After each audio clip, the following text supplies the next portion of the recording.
ቤንሻንጉል ጉሙዝ ለምንድን ነው የተመረጠው የሚለውን አንዳንድ ነጥቦችን ላንሳ። በመጀመሪያ ደረጃ ያው ትዕዛዙ ኦብቪየስሊ ከዩኤኢ ነው የመጣ። ያው አብይን ፋይናንስ የሚያደርገው የአብይ አለቃ ዩኤኢ ስለሆነ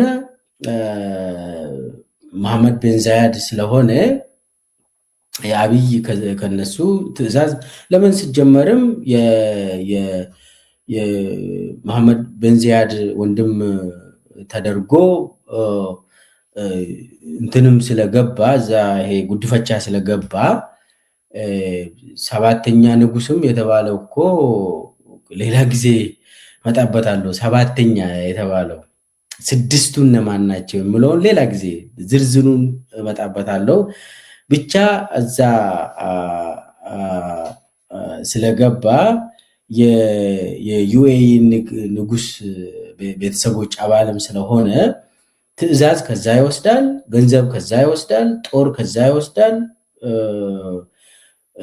ጫና አሁን ዩኤኢ ላይ በእንትና ይሄ በዛ ዙሪያ በሚድል ኢስት እና በአፍሪካ ዙሪያ ዩኤኢ ላይ ጫና በዝቷል።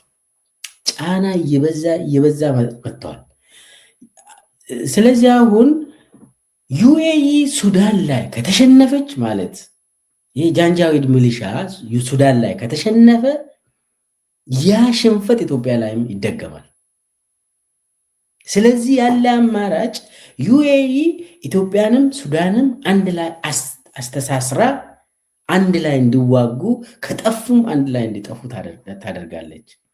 ስለዚህ አንድ ላይ እንዲጣበቁ አድርጋለች ዩኤኢ። አሁን በሰሜን በኩል በሱዳኑ ሰሜን በኩል ግብፅ ጃንጃዊድ ሚሊሻን እያጠቃ ነው። ሳውዲ አረቢያም ይህንን ጃንጃዊድ ሚሊሻን እያጠቃች ነው።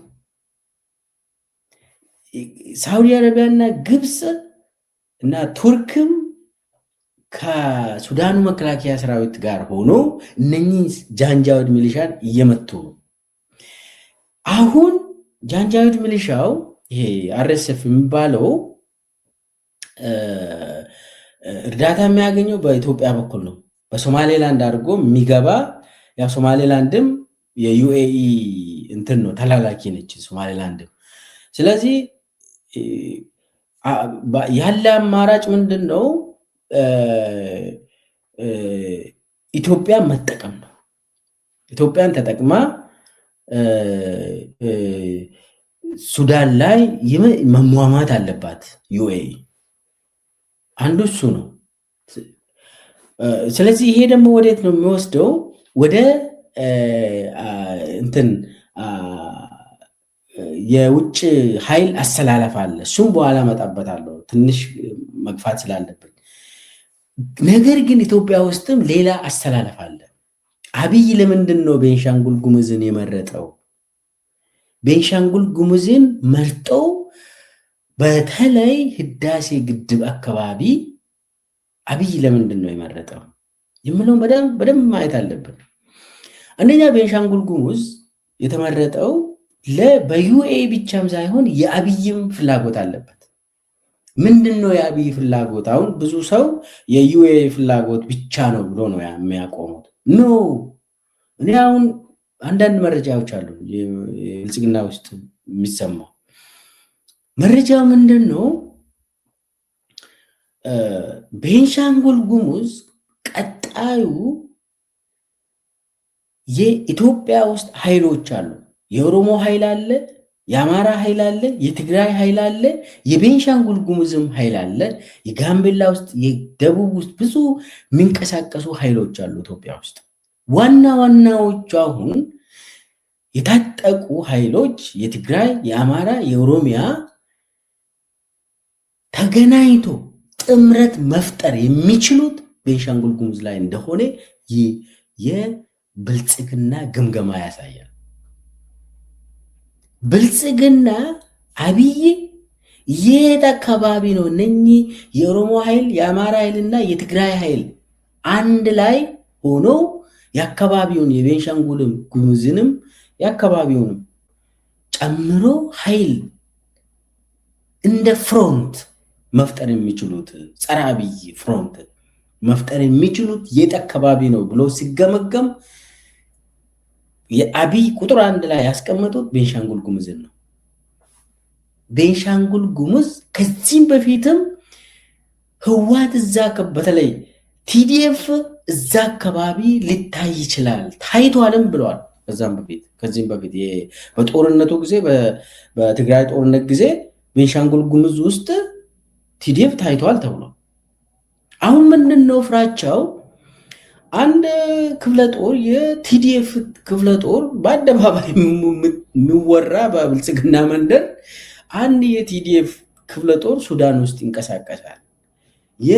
የሱዳኑ መከላከያ ሰራዊት ጋር የሚሰራ አንድ ክፍለ ጦር ቲዲኤፍ እዛ ውጭ አለ የሚባል ብልጽግና ውስጥ ይወራል።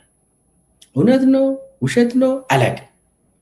ነገር ግን ብልጽግና ውስጥ የሚወራ ነገር ነው። ስለዚህ ምንድነው ይሄ የቲዲኤፍ ኃይል ከአማራ ኃይሎችና ከኦሮሚያ ኃይሎች ጋር መገናኘት ከጀመሩ የሚገናኙት የት ነው ተብሎ ሲገመገም ቤንሻንጉል ጉሙዝ ነው ተባለ። ስለዚህ ምንድነው ማድረግ ያለብን? ቤንሻንጉል ጉሙዝ ሙሉ የጦርነት ቀጠና መሆኑም ስለማይቀር እኛ ደግሞ የሀገር ውስጥ ያለው ኃይል ቤንሻንጉል ጉሙዝ ውስጥ የሚሰበሰብ ከሆነ ጥምረት የሚፈጥር ከሆነ ቀድመን የዓለም አቀፍ ጋብዘን ጃንጃዊድ ሚሊሻን ጠርተን እዚህ ማሰልጠን መጀመር አለብን። ቀድመን አሁን በአብይ ስሌት ይሄ የጃንጃዊድ ሚሊሻ ከሱዳን መጥቶ ቤንሻንጉል ጉሙዝ ውስጥ የሚሰለጥነው አካል ለአብይም እንደ ራሱ እንደ ራሱ ኃይልም ይቆጥራል፣ ለኔም ይሆናሉ ብሎ። ስለዚህ እዛ አካባቢ ጃንጃዊድ ሚሊሻና የአብይ ሰራዊት አንድ ላይ ሆኖ የሀገር ውስጥ የኢትዮጵያ ውስጥ የሚንቀሳቀሱ የኢትዮጵያውያን ኃይሎችንም ሊደመስሱ ማለት ነው። እንግዲህ ቀድሞ ቦታውን ያዙ ማለት ነው። ስትራቴጂክ ሆነ ጂኦፖለቲካል ካልኩሌሽን አለ ያ ቦታ። ቤንሻንጉል ጉሙዝ አሁን ጂኦፖለቲካል ፖዚሽን አግኝተዋል። ለምን? ዋናው ካልኩሌሽን የአብይ ካልኩሌሽን የኃይል አሰላለፍ አገር ውስጥ ያለው ኃይል አሰላለፍ አሁን አብይ ባለፈው ፓርላማ ላይ ሻኔ እኛን ምኒልክ ብሎ ሳድሞን ፋኖ ደግሞ ምኒልክ ነው እሱም ከሱ ጋር ደግሞ ሰራለው አለ ብሎ ሳቅ። ያስቃል አይደል? ያስቃል። ምንም ማድረግ አይቻልም። ያስቃል። አዎ። እና ዋና የኢትዮጵያ ጠላት አንድ ግለሰብ እንደሆነ ይታወቃል። እሱ ራሱ አብይም አመነ እና አብይን ከተገላገለ የኢትዮጵያ ሕዝብ ይደራደራል። ፋኖም ወይለም ህወሓትም የኢትዮጵያ ሕዝብ ሙሉ ይደራደራል። እንዴት ነው ወደፊት ኑሯችን እንዴት ነው የሚሆነው? ፍትሃዊ የሆነ ስርዓት እንዴት ነው ብሎ ይነጋገራሉ። የኔ ይበልጣል እኔን ተቀበል የሚል ኃይል ከዚህ በኋላ የለም። አየና አብይ ላይ እኮ ተማር ከአብይ በፊትም ተምረናል። መማር አልቻልንም እንጂ አብይ መማር አልቻለም እንጂ። ስለዚህ አሁን ቤንሻንጉል ጉሙዝ ጂኦፖለቲካል ስትራቴጂ ሆኖ አብይ ቀድሞ ቦታው መያዙ ነው። ብቻውን ደግሞ ይዞ መዝለቅ ስለማይችል ያለው አማራጭ ሱዳንን ጃንጃዊድ ሚሊሻዎችን ጎትቶ በማምጣት አካባቢውን ለዩኤኢ መስጠት። አሁን ቤንሻንጉል ጉሙዝ የማን ነው ብባል አጠቃላይ የዩኤኢ ሆኗል። አጠቃላይ ከህዳሴ ግድብ ጭምር ማለት ነው። እዚህ ላይ ማንም ኢትዮጵያዊ መረዳት ያለበት ቤንሻንጉል ጉሙዝ ለጂኦፖለቲካል ፐርፐስ ተብሎ ተሽጧል። አሁን የኢትዮጵያ ሉዓላዊነት ምናምን እሱ ታሪክ ነው፣ ቆይቷል እሱ ከተሸጠ እና አሁን አብይ ቀድሞ ቦታውን ከውጭ ኃይል አምጥቶ በመያዝ እና ይሄ ጥምረት እዛ አካባቢ እንዳይፈጠር ለማድረግ እየተንቀሳቀሰ ነው። ህወሓት በተለይ ቲዲኤፍ እና ኦኤልኤ ፋኖ ቤንሻንጉል ጉሙዝ ላይ ከተገናኙ አዲስ አበባ ለመግባት ቀላል ነው የሚሆነው፣ በጣም ቀላል ነው የሚሆነው። እዛ አንዴ አብሮ ከጀመሩ እንትኑ በጣም ይቀላል። ለምን እንትኑ በጣም ፐብሊክ ኢሜጁ ከባድ ነው የሚሆነው ለአብይ ኃይል። ይሄ ጥምረት ከተፈጠረ ብዙ የሚቆይ አይሆንም። ያንን ፈርቶ ነው አንደኛ እዛ ላይ ቀድሞ ቤንሻንጉል ጉሙዝን ለውጭ ሀገር አሳልፎ ሰጥቶ እዛም እሱም የጂኦፖለቲካል ዳይናሚክሱ ውስጥ ተጠቃሚ ለመሆን እየሞከረ ነው። እንግዲህ አሁን የውጭ ሀገር አጠቃላይ እንትኑ የቀጠናው አስተላለፍ ውስጥ ምን ይመስላል ብለን እሱን ካየን በኋላ የህዳሴ ግድብ ዕጣ ፈንታን እናወራለን። በተለይ የቀጠናው ኃይል አስተላለፍም በተመለከተ የኢትዮጵያ አሁን ሙሉ በሙሉ ራሷን አጋልጣ የቀጠናው የጦርነትና የኃይል አስተላለፍ ውስጥ ገባች። እንዴት ነው ይሄ የሆነው? አንደኛ አሁን የሱዳን መከላከያ ሰራዊትና የሱዳን መንግስት ከግብፅ ጋር ይሰራል። በተለይ ግብፅ፣ ሳውዲ አረቢያ፣ ኤርትራ፣ ሶማሊያ፣ የተለያዩ የቱርኪ ጨምሮ የሱዳን መንግስትን ነው የሚደግፉት። የሱዳን መከላከያ ሰራዊትን ነው የሚደግፉት። አሁን ኢትዮጵያ በዩኤኢ ታዛ የት ነው የገባችው? ከአማጺ ቡድን አንድ ተራ አማጺ ጃንጃዊድ ሚሊሻ የሚባለው ጎን ተሰለፈች። ስለዚህ አሁን ማን ነው ከጃንጃዊድ ሚሊሻ ጋር ያለው? ዩኤኢ ብቻ። ዩኤኢ እና ሶማሌላንድ እንትን ኃይል አይደለም። እና ኢትዮጵያ እንደ አገር እንግዲህ አገር ነች። እንደ አገር በአደባባይ ከዩኤኢ ጋር ሆና ተልካ ከአማጺ ከጃንጃዊድ ጋር ተመደበች። እንግዲህ አስቡት፣ የቀጠናው ኃይል አሰላለፍ ባላንስ ኦፍ ፓወሩ ግልጽ ነው። የማን ነው የሚበልጠው? የነ ሳውዲ፣ የቱርኪ፣ ኤርትራም እዛ ውስጥ። አሁን በዚህ ደግሞ ኤርትራ ጋርም እየተላተመ ነው አብይ። ሶማሊያም በአቅሟ አትተው። ለምን? የአብይ እንቅስቃሴ በሶማሌላንድን በተመለከተ የታወቀ ነው። ስለዚህ አሁን ይሄ አካባቢውን እያተረማመሰች ያለችው ዩኤኢ ነች። ዩኤኢ ግብፅ ሊቢያን አፈረሰች። ዩኤኢ አሁን ሶማሊያን እያፈረሰች ነው። ያው ሶማሊያ እያበቃል እንትኑ ሶማሌላንድ አገር እየሆነች ነው። እንግዲህ ቆይቷል። የሶማሊያ የተዳከመች ሀገር ከቆየች ያው ቆይቷል። ከ1990 አካባቢ ጀምሮ ከዚያድ ባሬ ከወደቀ በኋላ እንደ ሀገርም ለመቆም ያስቸገራት ነበር። አሁን ደግሞ በዩኤኢ ግፊት ነገሩ ያበቃ ይመስላል። አሁን ኢትዮጵያም እዛ ውስጥ የተሳተፈች ነው። እዚህ ላይ ኢትዮጵያ የአፍሪካ ህብረት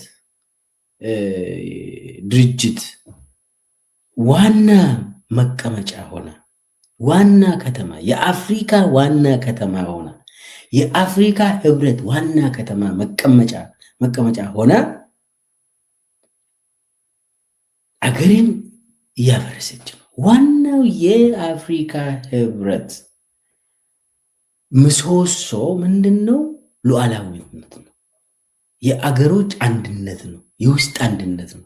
እሱን አይጥሱም። የአፍሪካ ህብረት ቻርተርም ይሁን አፍሪካ መንግስታት፣ በተለይ ኢትዮጵያ እኮ በታሪኳ በአፄ ኃይለ ሥላሴ ጀምሮ በደርግም በመለስ ዜናዊም በኃይለማርያም ደሳለኝ ጊዜም ኢትዮጵያ በሀገሮች አንድነት በውስጥ አንድነት በተመለከተ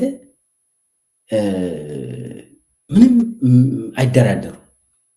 በተለይ አፍሪካ ውስጥ ዛሬ ኢትዮጵያ የገጠማት መሪ ለአፍሪካ እንደው ምን አይነት እንደው ሽንፈት እንደው ምን አይነት ሰው እንደሆነ የታወቀ ነው። ተላላኪ፣ እንዲህ አይነት ተላላኪ መሪ ኢትዮጵያ አግኝታ አታውቅም። የዩኤ ተላላኪ ሆኖ ቁጭ አለ። ስለዚህ የቀጠናው ባላንሱ ፓወር ይሄ እንትኑ የኃይል አሰላለፉ ግልጽ ነው። ጸረ ኢትዮጵያ ነው የሆነ። እንግዲህ ኢትዮጵያን ወዴት እየወሰደ ያለ ነው የሚታወቅ ነው። የኢትዮጵያ ሕዝብ እኮ ዛሬ ብሎ ሰውየው ማባረር አለበት እኮ።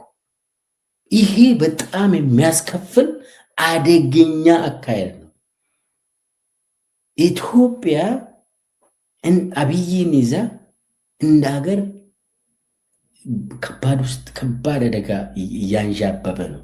አሁን በውስጥ እርስ በርስ ጦርነትም ኢትዮጵያ ተዳግማለች እኮ። ኦልሞስት እኮ ኢትዮጵያን በተናት እኮ አብይ በተናት። ትግራይን ከኢትዮጵያ ከለያት እኮ ዛሬ ስንት ዓመት ነው? ዛሬ ደግሞ ሌላ ትግራይ ላይም ጸረ ሽምቅ ተዋጊ ብሎ የትግራይ ፒስ ፎርስ ብሎ ያደራጀው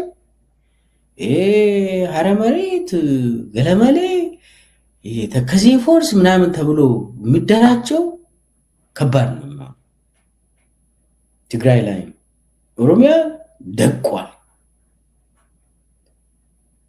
ጸረ ሽብር ተዋጊ ተብሎ ኦሮሚያ ላይ የተሰማራው በጣም ከጉጂ ጀምሮ እስከ ወለጋ እስከ ሸዋ እስከ አርሲ ሲፈልጉ በሸኔ ሲፈልጉ በፋኖ ሲፈልጉ የተለያየ ልዩ ኃይል እንትን ብሎ ህዝብን አዳከሙት ኦሮሚያ ውስጥ።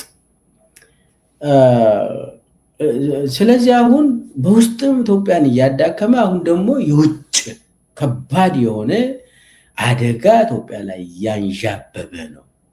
መንቃት አሁን ነው። የኢትዮጵያ ህዝብ አሁኑኑ ነቅቶ ሰውየውን እረፍ ውረድ ካላለው በኋላ ብናለቅስም ብናገኝ አይመስለኝም።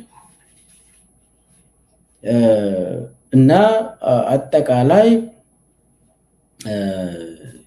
ኢትዮጵያ ከአማጺ ከጃንጃዊድ ሚሊሻ ጋር ሆና የውርደት መንገድ ላይ እየሄደች ነው። በአብይ ይሄ አብይ የሚባል አዋረደን ለማለት ነው። ሌላው እንግዲህ ህዳሴ ግድብ አካባቢ እንግዲህ ህዳሴን አብይ ሆስቴጅ አድርጎ ይዟል። አሁን ህዳሴ ግድብ ተሽጧል። ህዳሴ ግድብ የጦር ቀጠና አድርጎታል አብይ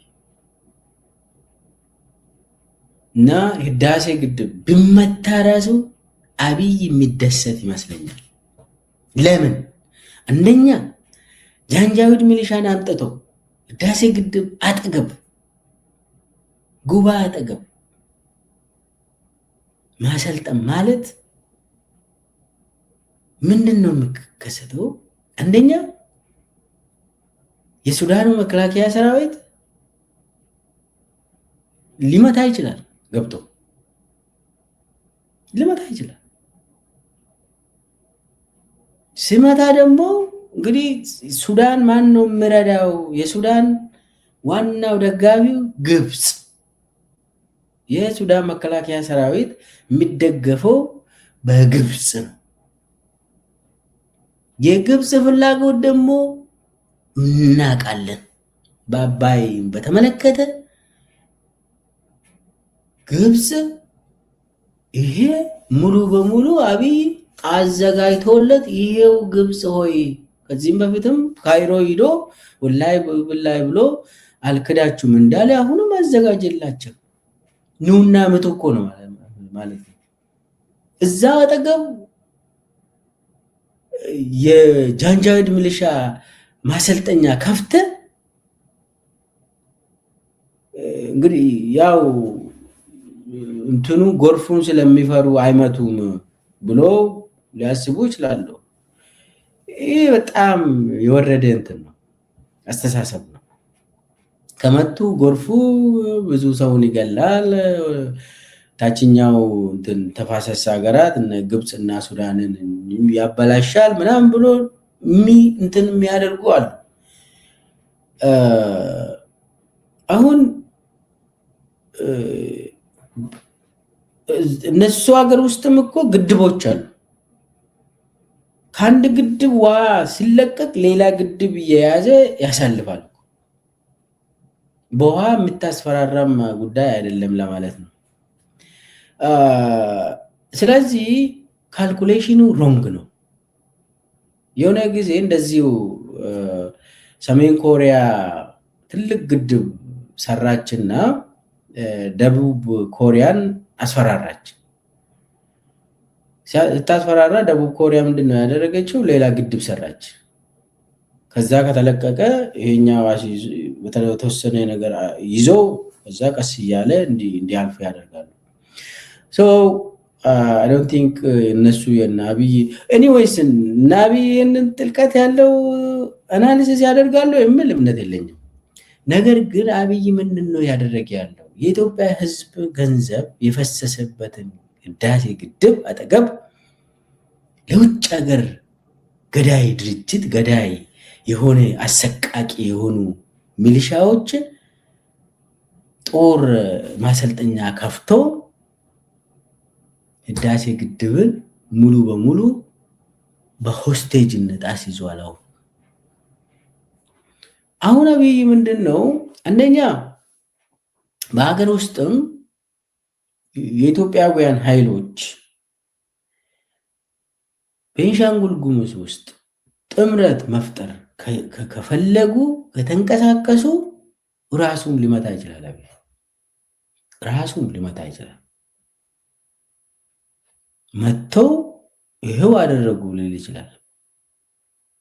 አብይ እኮ አጥፍቶ ጠፊ ነው፣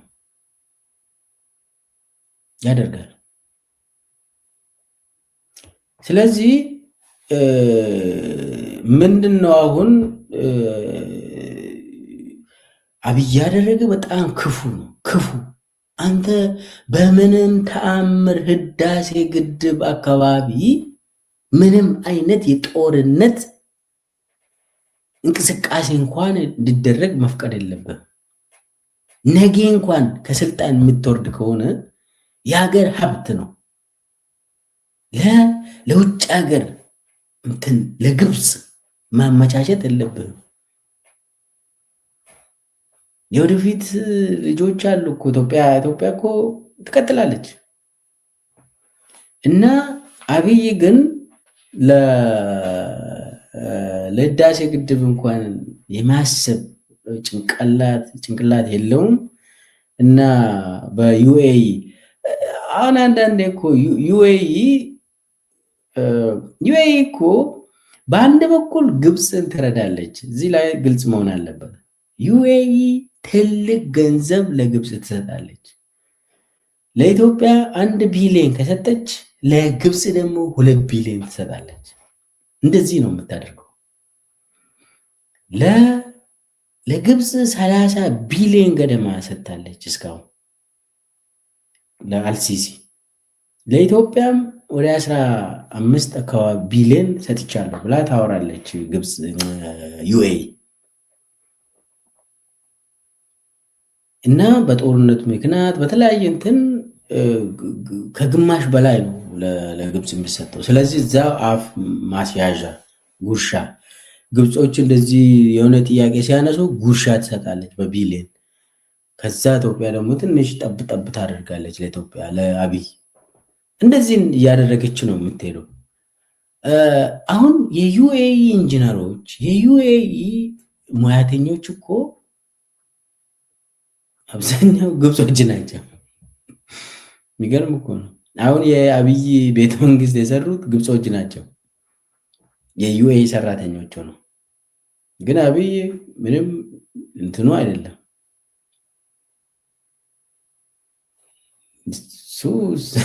የዩኤኢ ነው የሰራልኝ ይላል እንጂ ማን ነው ዩኤኢ? ዩኤኢ ህዝብ የዩኤኢ ህዝብ ወደ 11 ሚሊዮን የሚሆኑ ሰዎች ህዝብ ነው የምኖሩት። ከዛ ውስጥ 1 ሚሊዮን ብቻ ነው ዜጋ። 1 ሚሊዮን ብቻ ነው የዜጋ ወደ ከ11 ሚሊዮን ወደ 10 ሚሊዮን የሚጠጋ ህዝብ የውጭ ሀገር ዜጋ ነው።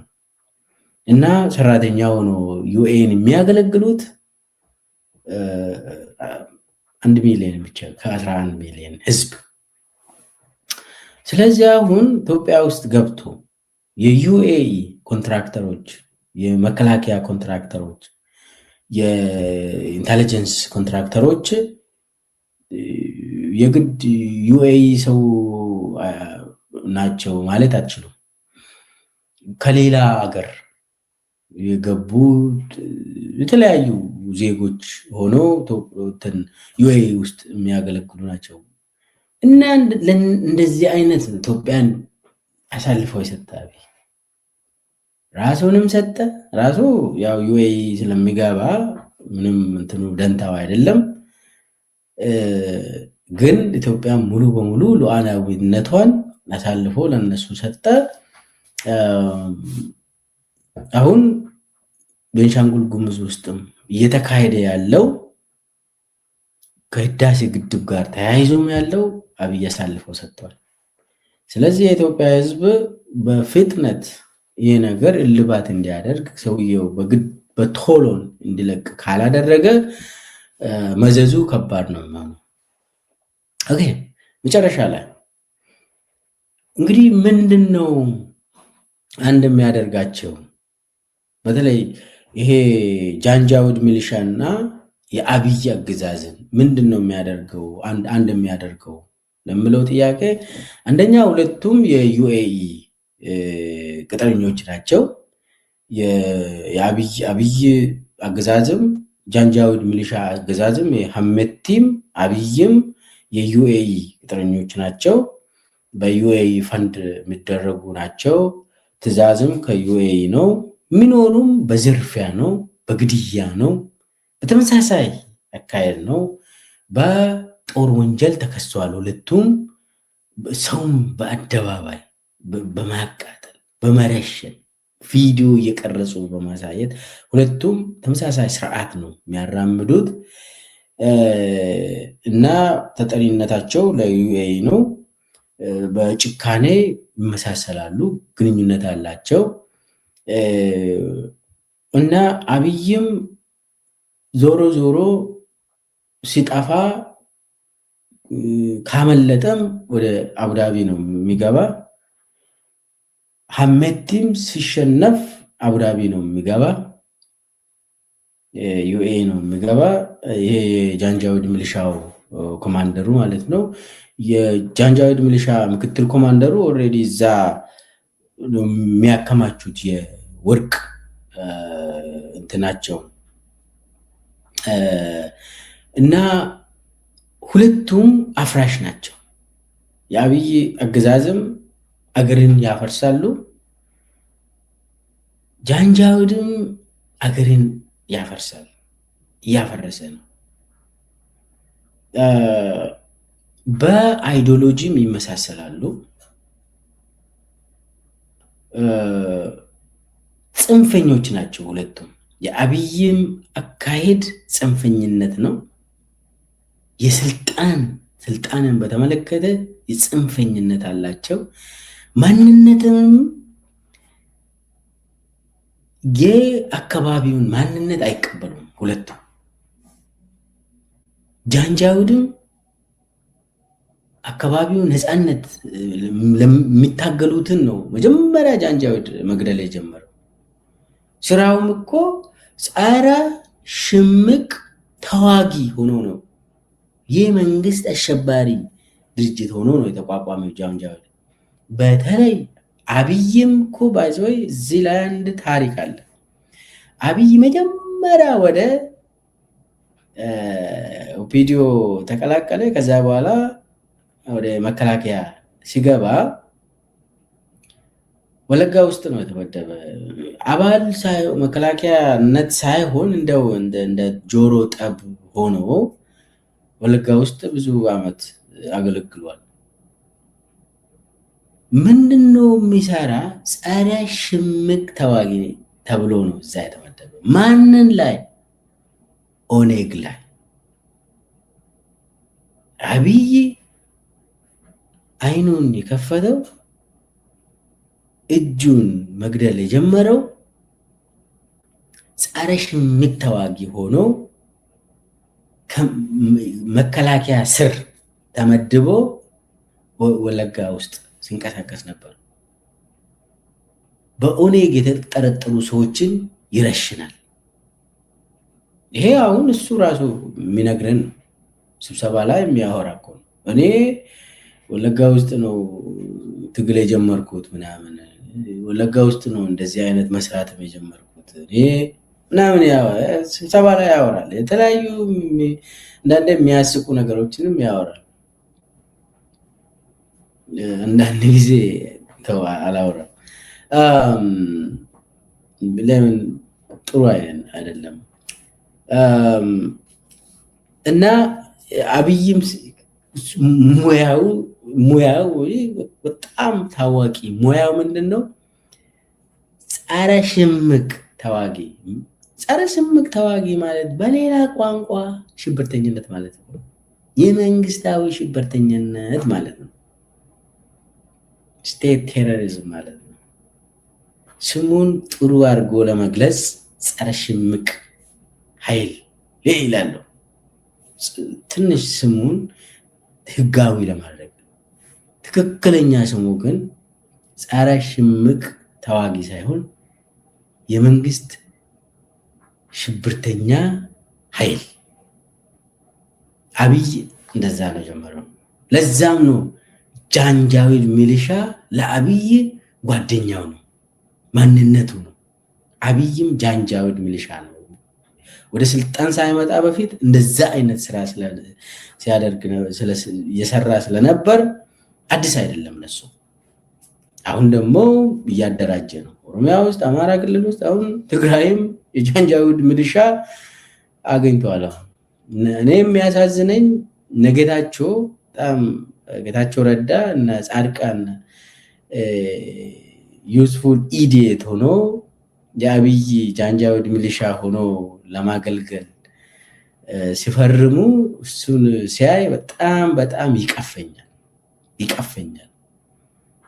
እና የትግራይ ህዝብም የአማራ ህዝብም የኦሮሞ ህዝብም ሁሉም የኢትዮጵያ ብሔር ብሔረሰቦች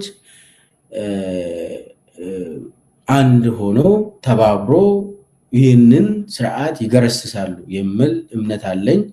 ኢትዮጵያን ከውርደት ያወጣሉ የሚል እምነት አለኝ። በግልጽ በአደባባይ አንድ ላይ ጥምር ፈጥሮ ተደራድሮ ለኢትዮጵያ መልእክት መስጠት ያስፈልጋል። ተስፋ መስጠት ያስፈልጋል። አንድ ኃይል ብቻውን ሆኖ ኢትዮጵያ መግዛት አይችልም። አማራ ብቻውን፣ ኦሮሞ ብቻውን፣ ትግራይ ብቻውን ሆኖ ኢትዮጵያ መግዛት አይችልም። ሁሉም እንዲሳተፍ ማድረግ ያስፈልጋል። ሁሉን አቀፍ አመለካከት ያስፈልጋል። ጥምር ያስፈልጋል።